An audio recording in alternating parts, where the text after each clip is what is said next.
Bismillahirrahmanirrahim. Assalamualaikum warahmatullahi wabarakatuh. Kembali lagi di channel Sumber Dakwah Official. Nah kan, ketahuan kan kemarin kan dibongkar habis-habisan tuh dengan aliansi BEM Bersatu.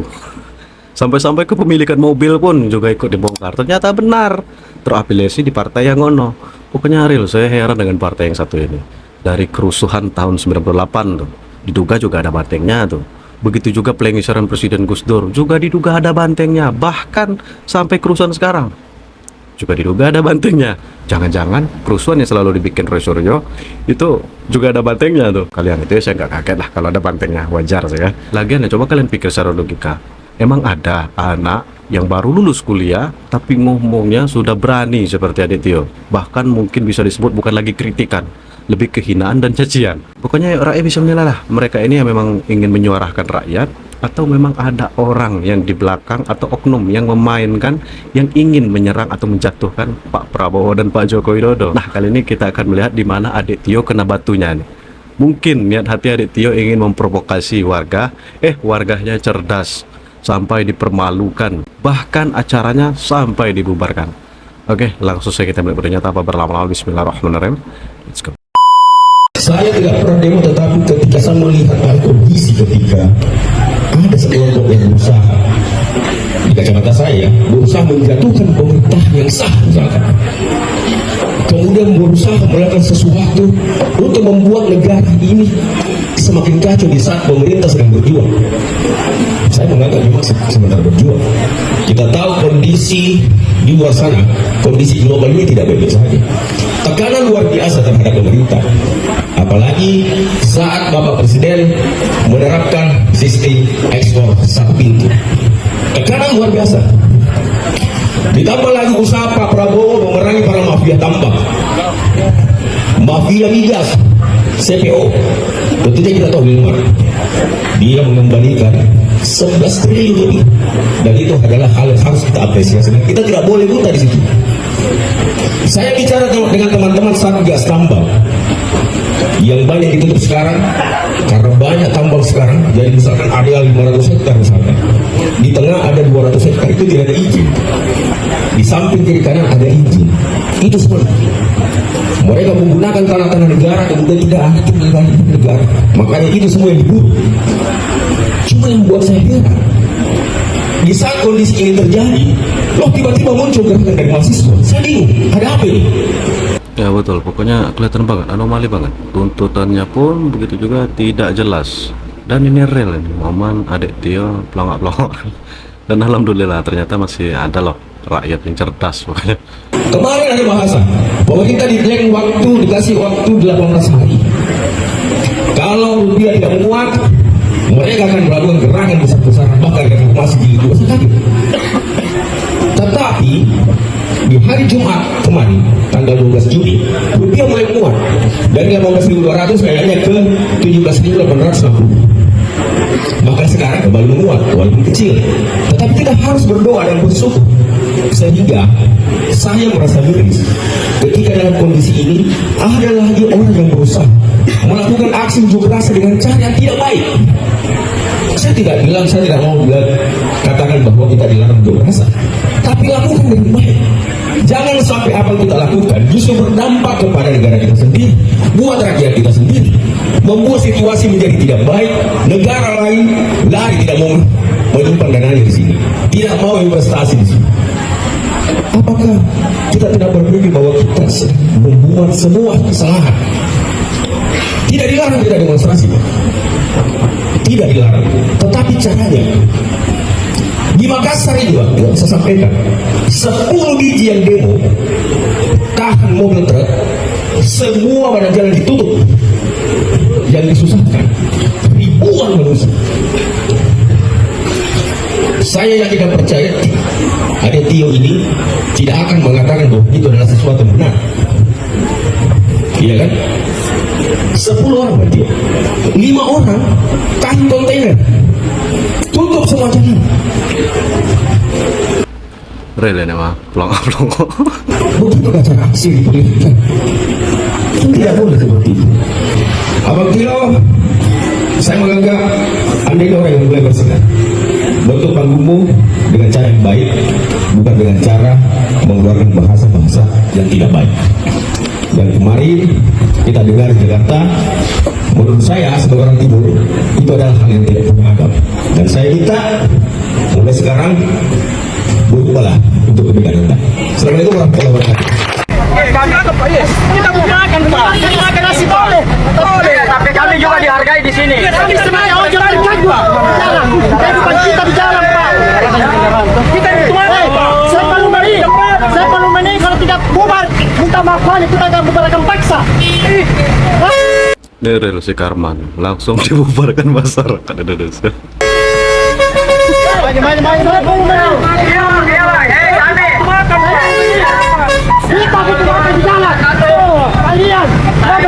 Bisa kita lihat terjadi perseteruan antara kubu mahasiswa dan kubu ojek online, kubu ojol. Ya, kami bermohon maaf kepada masyarakat Sulawesi Selatan. Kami akan menarik maksud kami. Tapi kami sampaikan sekali lagi, jangan menjadi keras kami. Tapi memang betul sih mengganggu aktivitas masyarakat. Apalagi itu tadi kan ada kang ojol yang juga ingin mencari nafkah kan. Jadi terganggu lah kalau jalan ditutup kan. Kami sudah cabang Goraya hari itu. Saya selaku Jenderal Lapangan dari cabang Goraya. Ya, jadi itu detiknya. MBG diprotes mahasiswa, padahal MBG itu untuk rakyat kecil, untuk anak-anak yang stunting. Tujuannya kan bagus, ya. Seharusnya tata kelolanya yang diprotes, ya kan. KDMP diprotes untuk dihentikan juga.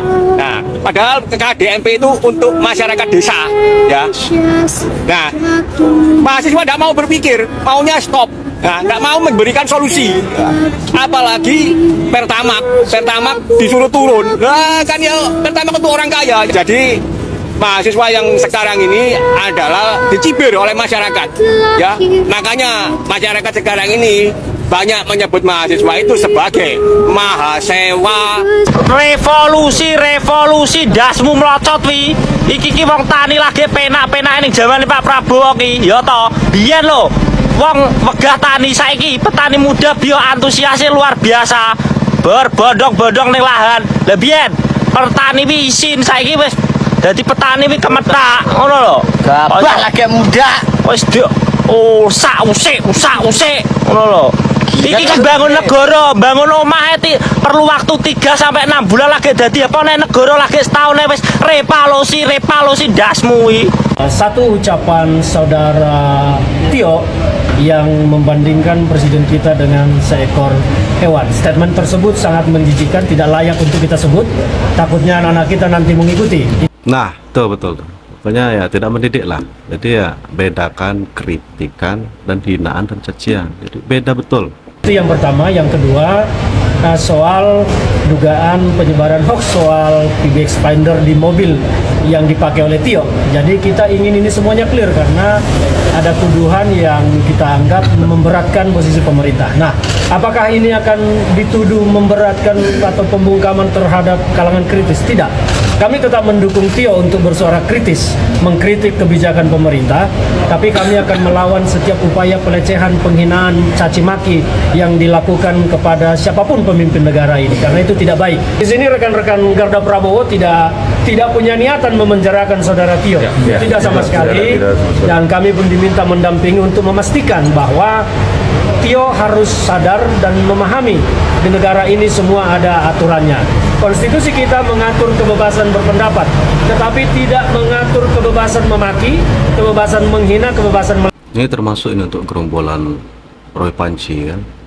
Ini Anda itu gerombolan kalian itu sudah di luar batas. Jadi yang kalian permasalahkan ingin kasus ijazah Pak Jokowi dihentikan itu tidak masuk akal. Persis ini seperti ada Tio. Garda Prabowo menghormati kebebasan berpendapat dan kritik dalam negara demokrasi di mana kritik terhadap kebijakan pemerintah merupakan hak konstitusional warga negara. Namun penghinaan perendahan martabat dan serangan personal terhadap presiden tidak dapat dibenarkan. Pak Prabowo, ya, dalam konstruksi demokrasi negara Indonesia, ya, bisa saja dia mengkritik, tapi kalau menghina merendahkan jabatan nama baik Pak Presiden, itu sangat keterlaluan. Saya aja pernah dengan satu kalimat bodoh itu merupakan pelanggaran pidana. Betul. Nah, jadi kalau kalimat Pak Prabowo Prabowo dan segala kentol dan kalimat-kalimat binatang, ya saya katakan, kalau Tio mengatakan ini binatang, berarti dia binatang. Akhirnya berujung di prodeo bersama Roy Suryo. Ya Allah deh Tio. Bodoh diam bodoh. Betul. Makanya kita minta ke Polri sebelum tidak perlu Pak Presiden membuat laporan, segera ditangkap sebagai kapok. Apalagi satu lagi ada tuduhan dia mengatakan bahwa ada Presiden menaruh alat sadap. Nah, dia bisa buktikan atau tidak? Itu adalah fitnah yang keji. Oleh sebab itu unsur-unsurnya sudah masuk. Jadi kami minta supaya Mabes Polri segera secepat-cepatnya tangkap Tio. Setuju. Setuju. Tangkap Tio. Tanggapan dari tim gimana? Mobil siapa Fortuner itu kan? Tanggapan dari tim menerima laporan. Tanggapan dari tim, mereka menerima laporan kami dan segera diproses. Mantan-mantan juga. Belum gue bikin gaduh ya, karena ini membuat gaduh, membuat keresahan. Hidup rakyat! Hidup! Hei Tio Ardianto, demokrasi memang membutuhkan kritik. Namun, kritik juga membutuhkan argumentasi yang kuat, data yang utuh, dan bahasa yang mencerminkan intelektualitas. Saya mempertanyakan kepada Anda, apakah kritik yang disampaikan benar-benar bertujuan untuk membangun perbaikan atau justru lebih banyak menghadirkan provokasi yang memecah belah rakyat Indonesia? Ungkapan Anda bukan lagi sekedar mengkritisi terhadap kebijakan. Kalau nggak salah Bang Firdaus Yobo juga melaporkan. Ini real sih, borongan ya. Banyak banget pokoknya melaporkan Dek Tio. Pokoknya itulah, terimalah. Melainkan telah menyentuh ranah personal Bapak Presiden Republik Indonesia Bapak Prabowo Subianto. Kalau ada kesan mengganggu itu tidak baik untuk menjalankan program gitu. Ada dugaan politikus PDIP Andi Wijayanto yang ikut demo kemarin di HI bersama mahasiswa, tanggapan gimana? Saya harap ngambil sikap yang tegas saja. Kalau di oposisi jangan abu-abu, karena kami semua sedang berjuang keras untuk mewujudkan apa yang menjadi janji Pak Presiden. Mana beranilah mereka kan, hilanglah proyek. Kemarin kan Pak Prabowo Subianto sendiri itu langsung bongkar kan, secara tidak langsung kan mempermalukan PDIP. Ternyata masih juga ingin proyek dari Presiden Prabowo Subianto. Ini real sih. Pokoknya salah satu parpol yang ya hanya mementingkan partainya sendiri. Real, bukan mementingkan kepentingan rakyat. Program-program sudah ditata dengan baik. Jadi kami harap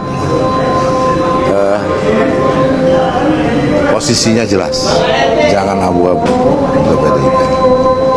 Kita sedang bergerak agar semua program berjalan sesuai dengan target, dan kita tahu ya, kita semua membutuhkan persatuan,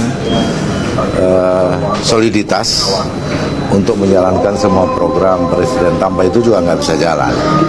Tapi jangan juga kemudian bersikap abu-abu. Selama ini kan kita ataupun yang ada di barisan pemerintah ini kan menghormati semua pendapat dari yang lain. Tapi kalau ada kesan mengganggu itu tidak baik untuk menjalankan program gitu. Jadi posisinya supaya Pak Andi Wijayanto diduga terlibat atau berpartisipasi dalam tim. Iya. Ya saya artinya PDI Perjuangan kayaknya nggak biasa mengurus partai orang gitu. Dan sebagian partai orang juga jangan mengurusin kami gitu. Nanti biarin aja rakyat nanti tahun 2029 baru Partainya disenggol marah. Tapi nyenggol-nyenggol partai orang suka, termasuk Pak Joko Widodo tuh ya, dan partai PSI sekarang yang mendukung Pak Joko Widodo. Rakyat menilai partai-partai kita gitu. Alhamdulillah, puji Tuhan, PDI Perjuangan, terkhususnya PDI Perjuangan Kalbar peduli sama hal-hal itu. Jadi memberikan ruang bagi anak muda tidak hanya untuk sekedar didengarkan, tapi berpartisipasi dalam proses perumusan kebijakan yang nyata. Tiap partai ini punya saran kebijakan, tiap partai ini punya agenda-agenda besar, anak muda selalu Ini mantan ketua BEM UI kemarin, dan akhirnya ya tercapailah sudah tujuan itu kan. Pokoknya paham lah kita ada Dek Mas Ewa kan, yang demo ujung-ujungnya ke sana. Tugas berat yang memang diberikan pada saya tentunya bukan hanya jadi tugas berat aja, tapi ini memang tugas moral dan juga tugas Prabowo Subiadab. Tuntutan teman-teman Universitas Mahasiswa Pamulang hari ini apa aja? Bisa Artepak kampus malah ngomong sembarangan. Bagaimana kenaikan harga BBM yang pada akhirnya mempersempit Untuk adik-adik yang lain, fungsi kuliah itu ya bukan hanya sekedar menggali ilmu atau mencari ilmu, tapi juga belajar adab. Jadi pentingkan dulu adab sebelum. Jangan kayak Artepak kampus seperti ini jangan dicontohin real. BBM yang bersubsidi, Bang. Mahasiswa ini kan salah satunya ada harga BBM turun. Itu yang dimaksud adalah harga Pertamax minta disubsidi pemerintah atau gimana? Ya minta subsidi aja, masih banyak rakyat Indonesia itu yang perlu bensin untuk ojol-ojol. Wahai mahasiswa, kamu demo mengatasnamakan rakyat. Rakyat yang mana? Aku rakyat, aku nggak sudi kau wakilin. Kau demo nggak jelas, kamu demo nggak mutu. Demo tuh undang-undang perampasan aset sampai sekarang belum disahkan. Itu tuh di demo baru mewakilin rakyat. Sumpah demi Allah, aku nggak sudi kau wakilin. Ada tuntutan agar mahasiswa di dalam menyampaikan suara rakyat atau menyampaikan aspirasinya itu harus benar-benar tidak terafiliasi dengan partai politik manapun. Agar apa? Agar tidak ditunggangi oleh kepentingan politik. Supaya apa yang disuarakan itu benar-benar Pokoknya ya kelihatan betul lah ditunggangi kan. Tunggangi atau memang dalang kan. Kelihatan betul. adalah suara yang mewakili rakyat.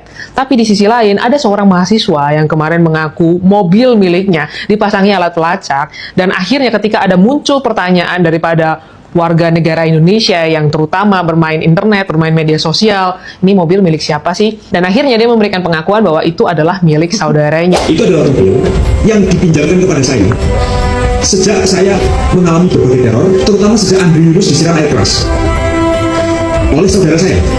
Tapi yang menjadi lucu adalah ketika warganet juga udah mulai mencari tahu nih siapa pemilik mobil sebenarnya dari plat nomor dan segala macam. Diduga ini adalah mobil daripada besan Jenderal Bintang 4. Dan akhirnya dikonfirmasi sama orang ini. Ya, ada apa kalau misalnya mobil daripada besan daripada Jenderal Bintang 4 itu yang nyata-nyata terafiliasi partai politik. Yang jadi pertanyaan sekarang adalah, mahasiswa ini kan adalah biasa mahasiswa yang lantang menyuarakan sesuatu dan anti banget sama sesuatu yang berbau militeristik. Tapi kok jadi aneh ketika ada afiliasi ini sampai pakai mobilnya, besannya Jenderal Bintang 4 yang terafiliasi sama, ya, nggak usah diomongin lah. Bukan ke sana soalnya arahnya. Dan sekarang pertanyaannya menjadi seperti ini. Ini apakah mahasiswa ini benar-benar menyuarakan sesuatu karena concernnya sebagai masyarakat dan orang yang paham ingin mengkritisi kondisi yang ada, atau ini adalah orang yang tanda kutip karena kepentingannya diakomodir oleh orang-orang yang terafiliasi partai politik, ada kepentingan politik yang ditunggangi di belakang punggungnya dia. Jawaban ini hanya bisa dijawab sama mahasiswa itu sendiri, berani jujur apa enggak, karena kemarin tudingan daripada alat pelacak itu dilemparkan kepada pemerintah, berani nggak sih minim-minim membuktikan apa yang dituduhkan sama dia. Karena tuduhannya itu berdasar apa enggak, hanya dia yang tahu, dan kita wajib kritisi dan wajib kawal masalah itu. Abah harus naikkan upah demo. 1 bungkus nasi, sambal petai, ikan asin.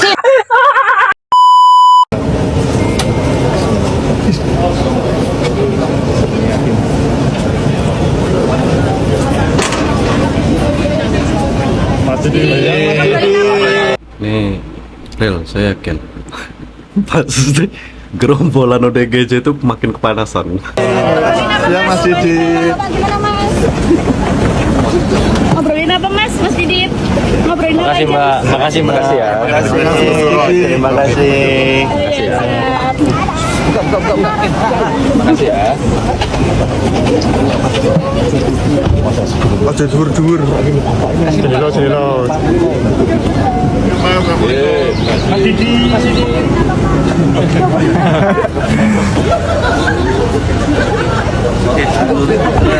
Pria ini bukan siapa-siapa. Dia bukan jenderal, bukan juga ketua partai, juga bukan konglomerat. Dia pengusaha mebel dari kota yang mungkin jarang dibicarakan, Surakarta alias Solo. Tapi siapa sangka jalan hidupnya justru mengubah peta kekuasaan Indonesia. Yuk, kita flashback.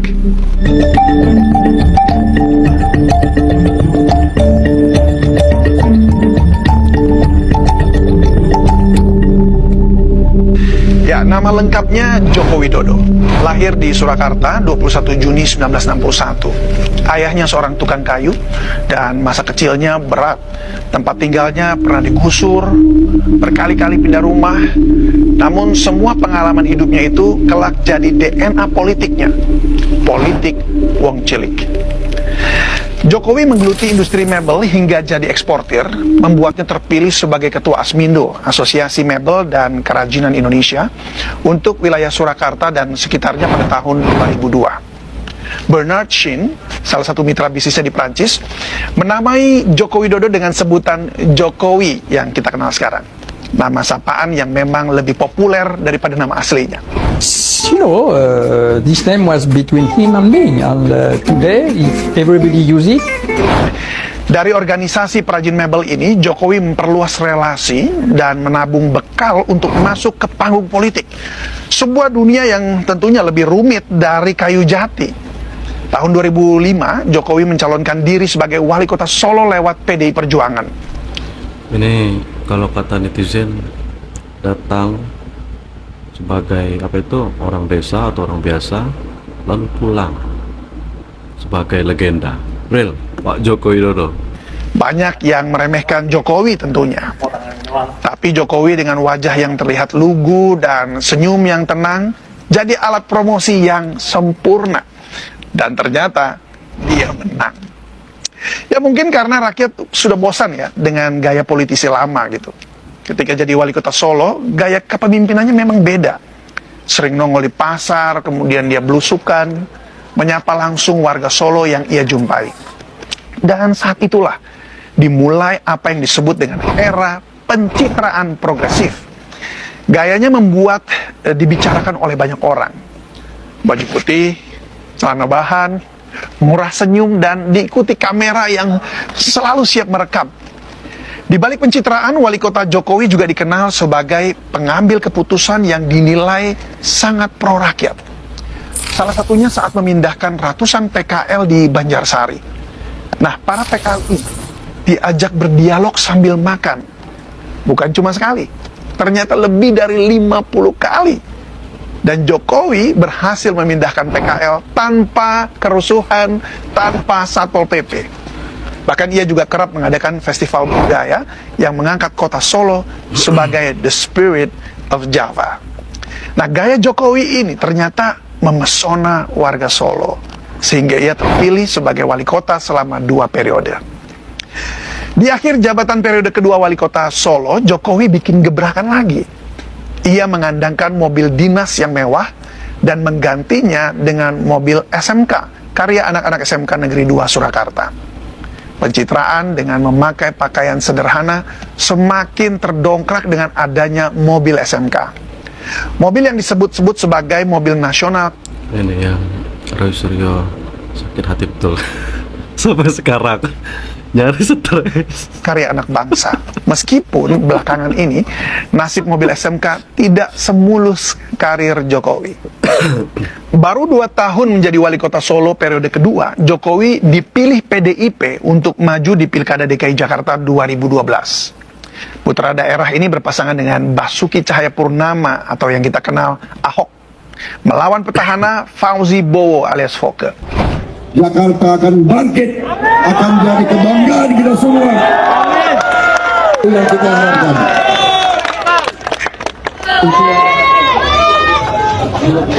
Dengan slogan kampanye Jakarta Baru, Jokowi Ahok ternyata bikin kejutan. Mereka menang di Pilkada DKI mengandaskan Foke, yaitu petahana pada saat itu. Setelah jadi gubernur Jakarta, belusukan tetap jadi senjata. Masuk ke pasar, ke kampung kumuh, bahkan yang paling viral, gorong-gorong. Dan warga senang akhirnya ada pemimpin yang turun langsung. Paduan Jokowi dan Ahok sebenarnya saling melengkapi. Yang satu tenang, yang satu meledak-ledak. Tapi tantangan Jakarta berbeda dengan Solo. Mulai dari banjir, macet, sampai birokrasi yang ruwet seruwet-ruwetnya. Namun Jokowi punya satu kekuatan, dia tampil beda. Saya tuh adalah orang yang paling bangga dengan Presiden Jokowi. Karena saya orang kampung, Bang. Di Sangir itu Kalau nggak ada Pak Jokowi, mungkin kami lebih kiblat ke Filipina daripada ke Indonesia. Kenapa coba? Tapi setelah ada Pak Jokowi, Nah tuh dengarkan tuh untuk yang benci dengan Pak Joko Widodo aja, bayangkan sampai ingin kiblat ke Filipina kalau bukan karena ada Pak Joko Widodo. Jadi Pak Joko Widodo ini bukan hanya sekedar banyak teori apa, beliau itu langsung bekerja senyap dan memberikan langsung dampak pada masyarakat Indonesia, dan itu nyata, real dirasakan sampai sekarang.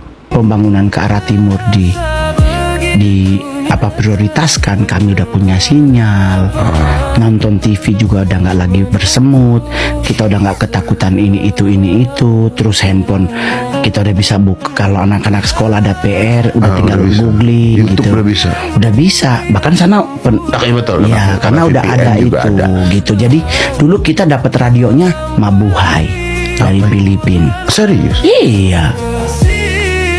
Nggak nyampe ke sana? Mongol ke Filipina? Enggak, maksudnya radio kita nggak nyampe ke sana. RRI? Ya bukan RRI misalnya, apa yang ya cuman ada RRI ke Sanger.